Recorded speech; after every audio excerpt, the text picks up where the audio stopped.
Welcome back to Strawberry Ink. Today we explore the tragic and controversial case of Anneliese Michel, a young lady whose death sparked a nationwide conversation about religion, mental health, and the law in Germany.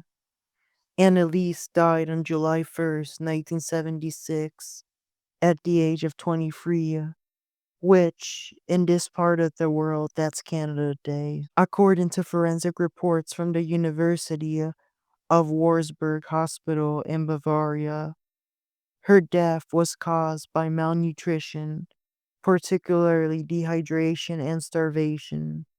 Medical experts concluded that she had been severely neglected despite the religious exorcisms performed over 10 months. Following her death, District Prosecutor Karl Stenger charged four individuals, her parents, Joseph and Anna Mitchell, as well as two priests who had performed the exorcisms. The charges were negligent homicide, holding them legally responsible for failing to provide adequate medical care. Annaliese's funeral was private. It was held in her hometown, Lietkirch im Allgäu, a long name. That's the small town where she was from. At this town's church, which her parents ran, the funeral occurred. She was buried at the Klingenberg Cemetery in the town of Klingenberg am Main in Bavaria. This all occurred on July 8, 1976. The Lietkirch's funeral service authorities handled her post-mortem process from that point on.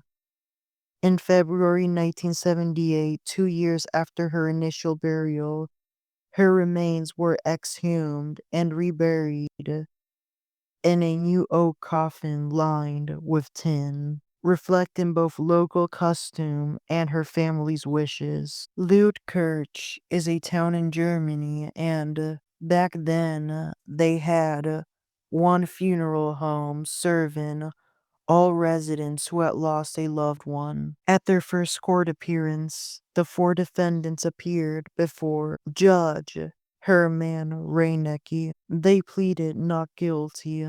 Having been formally summoned to court, they were allowed to remain free awaiting trial and were represented by a group of private attorneys. In 1978, the trial commenced. As the four maintained their not guilty pleas, their innocence, the case was heard by a panel of three professional judges and two lay judges from the public. This was where the case was being heard. The Aschaffenburg District Court in West Germany at the town of Langenrich, Aschaffenburg. The professional judges were the presiding one, the main one, Friedrich Schmidt Leichner, as well as Associate Judge Elmer Thielen and third professional judge Rudolf Riedel. The panel carefully reviewed the evidence, medical testimony, eyewitness accounts of the exorcisms, expert opinions of religious practices and mental health. It was unclear whether Anneliese was suffering from a long mental health episode, as in the past she had been hospitalized from having a convulsion, a seizure in school, and at the hospital had even peed on her bed. These strange behaviors would continue on. The parents, being radical Catholics, were convinced that a demon, not only one demon, but several demons, had possessed her, one of the demons being named Hitler. The two priests charged, not the parents of the girl, Father Ernest Alt and Father Arnold Renz, admitted that they used religious objects throughout the exorcism to cast the demons out. The girl was badly bruised from self-harm, having black marks on her face.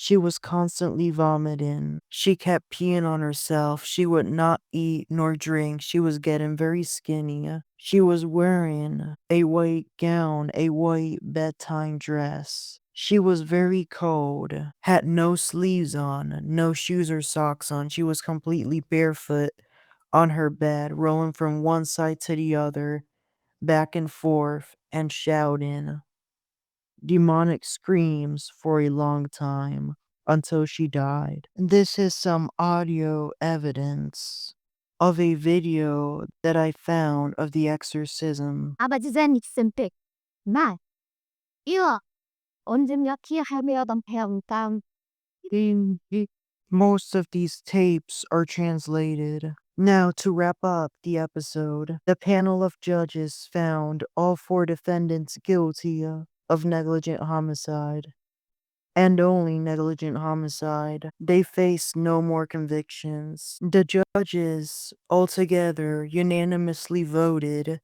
to sentence them to 6 months in prison, but that sentence was suspended for them, meaning it would be served as probation. The defendants were warned that any violation of the probation would result in imprisonment. Given the light of the suspended nature of the sentences and the historical context, there was little incentive to appeal.